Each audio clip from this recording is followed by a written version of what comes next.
Assalamualaikum warahmatullahi wabarakatuh. Salam guru penggerak.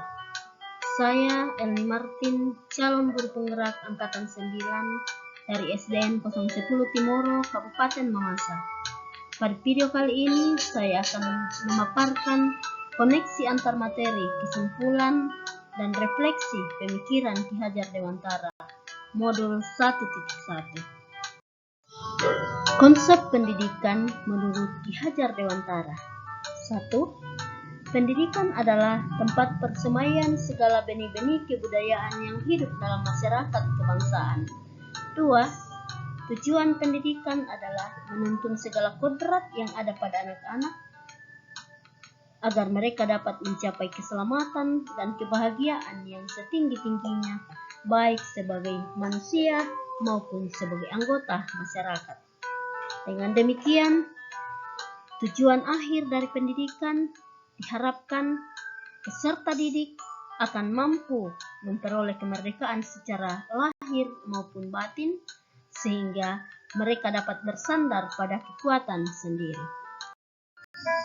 Sebagai kesimpulan dan refleksi terhadap pemikiran Ki Hajar Dewantara, saya akan menjawab beberapa pertanyaan pemantik sebagai berikut. Yang pertama, apa yang Anda percaya tentang murid dan pembelajaran di kelas sebelum Anda mempelajari modul 1.1? Yang saya percaya sebelum saya mempelajari modul 1.1 tentang filosofis pendidikan Ki Hajar Dewantara adalah: yang pertama, sistem pembelajaran teacher center, di mana saya melakukan pembelajaran yang berfokus pada guru. Lalu yang kedua, pembelajaran yang berfokus pada pencapaian KKM. Yang ketiga, saya memburu ketuntasan materi sehingga saya mengabaikan pendapat anak, saya mengabaikan kemampuan potensi yang berbeda-beda dari setiap peserta didik saya. Yang keempat, memaksakan peserta didik untuk menuntaskan materi pelajaran dan menguasai seluruh materi pelajaran yang saya berikan. Yang kelima, membuat peraturan kelas tanpa melibatkan peserta didik.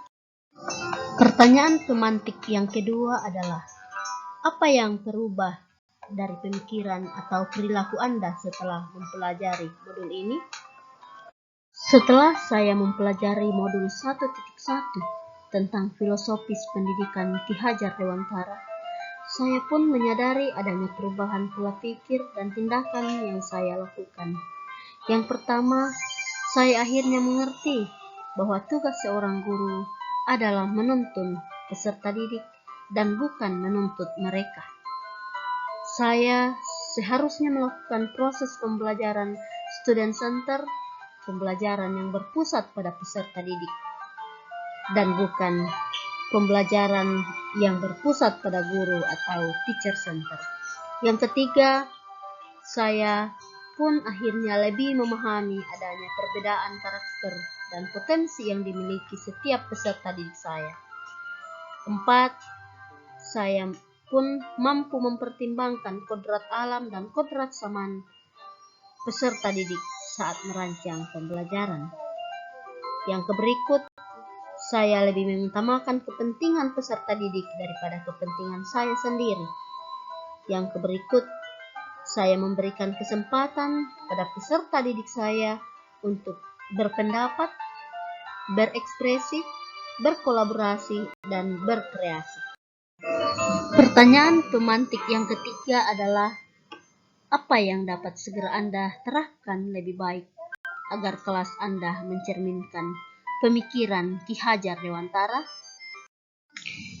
Yang dapat segera saya terapkan agar kelas saya mencerminkan pemikiran Ki Hajar Dewantara antara lain: yang pertama, saya akan mulai merancang dan melakukan proses pembelajaran yang berpusat pada peserta didik.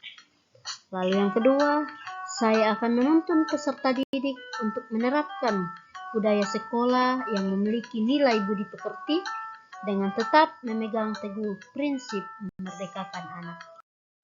memberikan teladan, semangat, dan motivasi kepada peserta didik saya, menjalin komunikasi yang baik dengan peserta didik sehingga dapat memahami karakter serta potensi yang mereka miliki.